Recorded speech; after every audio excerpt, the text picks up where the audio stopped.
Thank you, Mr. Moran. I recognize Mr. Wilson of South Carolina for 5 minutes.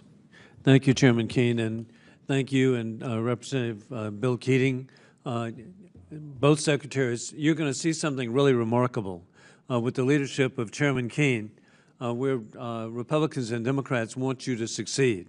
And that's why so many of the questions that you see and are meant to be very positive, and they are.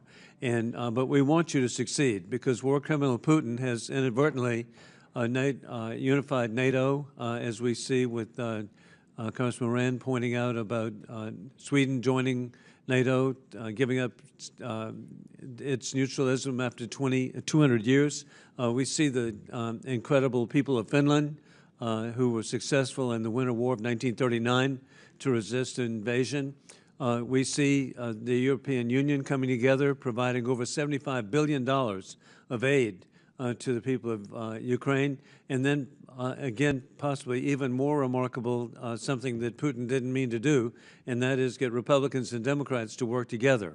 And that's why we want you to succeed. And you could see by the questions from Congressman Costa, Congressman Moran with the Inter-Parliamentary Assembly, we want you to do well. And then I was really very pleased with the passion by Congresswoman and Ambassador Ann Wagner. We want the right weaponry delivered as quickly as possible. And in line with that, Ms. Cooper, you mentioned the legislative restrictions on the provision of the DPICMs, and that's the dual purpose improved conventional munitions. However, there is a waiver available for the President that was not mentioned, that he can exercise this waiver at any time, and given the assessment that these would be effective for the people of Ukraine, for the counteroffensive, why isn't this issue addressed with a waiver immediately? Congressman, so on the issue of DPICMs, there is the question of congressional support, and certainly there is a provision for a waiver. That's absolutely accurate. But certainly the administration would want to understand, congressional sentiment on this issue before taking such a step. And then the other piece of it that I had mentioned earlier is the alliance unity piece. Since we do have a considerable number of NATO members that have signed up to the convention prohibiting cluster munitions, there are some concerns about whether this would lead to divisions. Well, hey, I want you to be aware, when you have good people, amazingly enough, like former NATO president of the NATO Parliamentary Assembly, Jerry Connolly here, he can verify to you that there's a majority in Congress that wants DPICMs to be provided, that even though there may be members of NATO that will not be supportive, it needs to be done.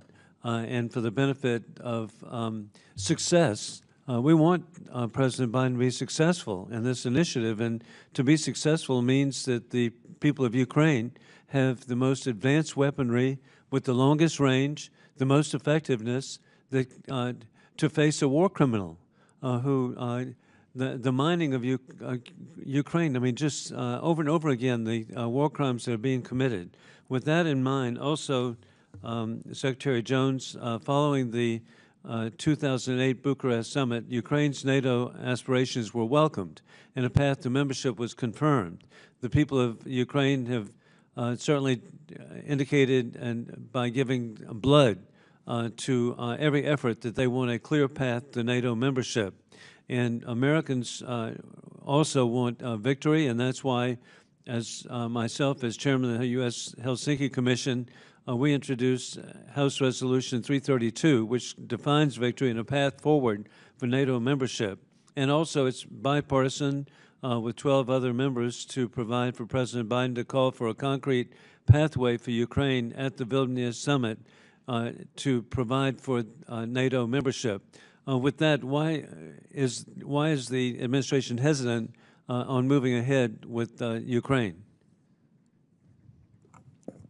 So I think, as I've said, one of our top goals for this summit is a strong message of support for Ukraine, and to not only reaffirm what the allies said at Bucharest, that Ukraine will become a member of the alliance, but also to back that up with an increased package of non-lethal support, larger than before, and also to unveil this package of support to signal the alliance's long-term commitment, that the alliance is there to support Ukraine over the long term, and to focus this assistance on helping Ukraine meet its reform agenda so that it can meet NATO's membership standards.